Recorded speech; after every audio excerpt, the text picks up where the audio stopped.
increase their prices, claiming that the bulk of their inputs come from abroad or imported sources. And indeed, when they increase the prices, that is the bulk of what they base their prices on. Today, that did not change. Much of what is used to produce and sell cement in our country is imported.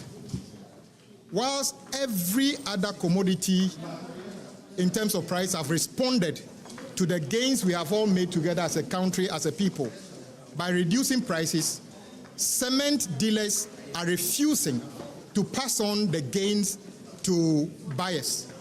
Henceforth, we at the Minister of Roads and Highways would take a second look at all those producers who are refusing to pass on the gains to the public in determining where we direct the major government programs that use cement. We shall be more aligned to cement producers who are ready to pass on the gains made in the economy in terms of stability of the currency to consumers. So if you are a cement seller today, you better look at the possibility of passing on the gains made in the economy in terms of your inputs so that prices of cement must come down, because the price of cement is directly linked to the cost of government projects.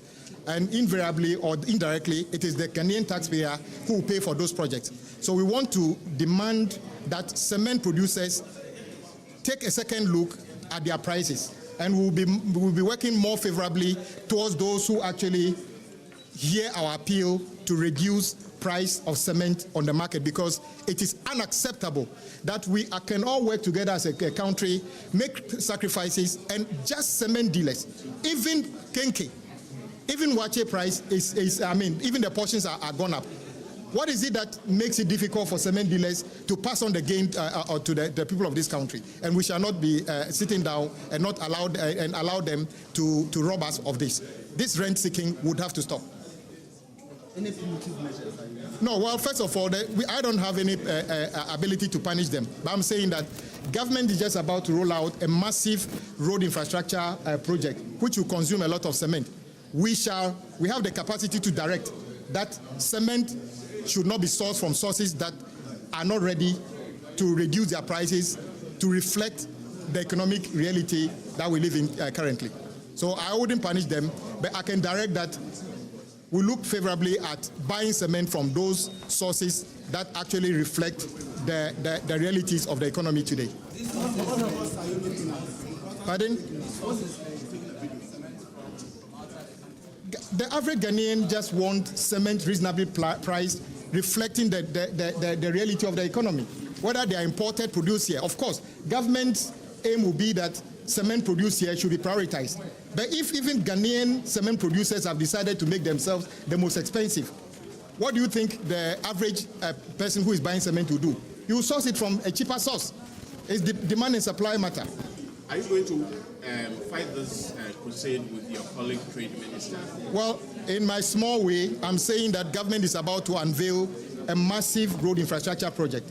We shall be ready to determine that cement that is used for government projects should be sourced from sources that are cheaper on the market. It's as simple as that. Do you have average prices that we are looking at? 95 cedis makes sense to me instead of the so-called 120 Ghana cedi, which are called rent-seeking and so much unfair to the ordinary Ghanaian. Is this a government policy or is the ministry? I just spoke to you and saying that our ministry is about to unveil a significant road infrastructure program. And in this, cement is a huge component. I'm just giving an indication that cement dealers should take advantage and bring the prices down. Otherwise, we may be forced to say that if we find prices reasonably priced within the context of the economy, we have no reason not to direct that cement be sourced from those sources. They say that the clinker is important, and that's a major component in their price build-up. That gives them away. Cement clinker is imported. Today, the dollar is down. They made the same argument. That is why they increased the cement all the way to, at a point in time, almost 130 cedis.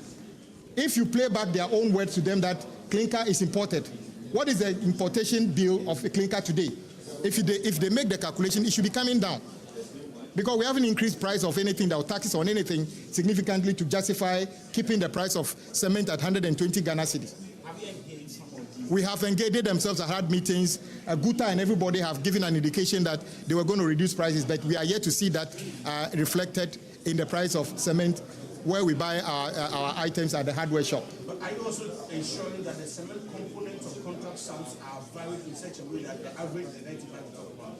Of course, the quantity surveyors only put out in terms of whatever they are doing based on what the contractor says the price of the cement is. And indeed, there's an indices that the industry players use. But currently, the indices they are using means that the cement is selling still over 120 Ghana cedi. That is why the Ghanaian should be concerned. Because, you see, if government is building 6-unit classroom block, hospitals, roads, whatever the cement is bought, it directly goes back to the extract to be paid by the Ghanaian. So it's not the contractor's issue, it's the issue for the ordinary Ghanaian. That is why we all need to ensure. Nobody is saying that cement people should collapse. We are only saying that the same reason truck drivers reduce their prices, the same reason fuel traders reduce their prices, the same reason clothing sellers reduce their prices, are the same reasons that the cement dealers must reduce their prices. They have absolutely no reason not to reduce their prices.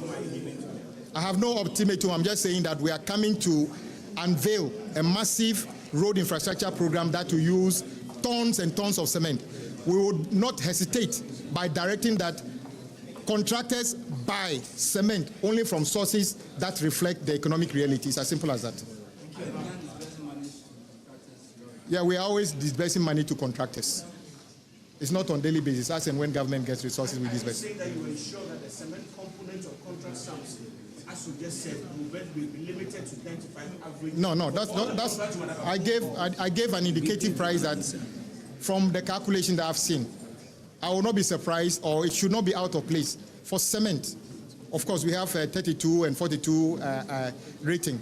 We should be able to buy cement at 95 cedis in some parts of the country. Of course, cement in Tamale will be that is produced in Tama will slightly be more because there's transportation costs and other things added. But the average price of cement at 120 Ghana cedi others is just not fair to Ghanaians. So basically, you're saying that no, I didn't. I'm saying that 95 cedi will be a fair price. It can be 94, it can be 96. I think 95 is a fair price. I'm not trying to price control, but I believe that everybody, including yourselves, know that you have done stories about price reduction, even trotro drivers reducing their prices. What justification do we have for cement dealers not to make any attempt at reducing prices of cement? And I think I want you to join me, take up this crusade to them. Take your cameras and ask them a direct question. Why are you not reducing the price of cement on the market? Okay. Thank you very much. Let's go to the chamber and understand the finance minister. I'll see you.